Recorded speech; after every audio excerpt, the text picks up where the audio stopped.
നമ്മൾ ഈ വേടം എന്ന് പറഞ്ഞു കഴിഞ്ഞാൽ അമ്പതിലും പിടിച്ചിരിക്കണ ഒരാളെ രൂപമാണ് നമുക്ക് വരിക. ഇപ്പോഴത്തെ കാലത്ത് ചെറിയ കുട്ടികളോട് വേട ആരാന്ന് ചോദിച്ചാൽ താങ്കളുടെ രൂപമാണ് മനസ്സിൽ വരുന്നത്. അപ്പൊ ഈ വേടം എന്നുള്ള ഈ പേര് എങ്ങനെ ആരാണ് ഫസ്റ്റ് വിളിച്ചത്? അയ്യോ, വേടം എന്നുള്ള പേര് എന്നെ ആദ്യം വിളിച്ചത് എന്റെ ഇപ്പോഴത്തെ ഞാൻ താമസിക്കുന്ന പഞ്ചായത്തിന്റെ പ്രസിഡന്റ് ഉണ്ട്, ബൈജേട്ടൻ.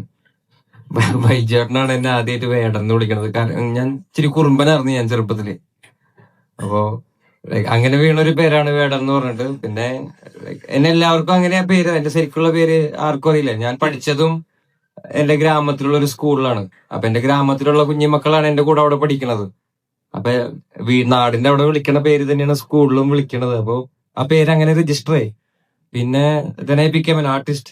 അപ്പൊ ഞാൻ എന്റെ തൂലികാനാമം ഇതാക്കാം എന്ന് തീരുമാനിച്ചിട്ടാണ്.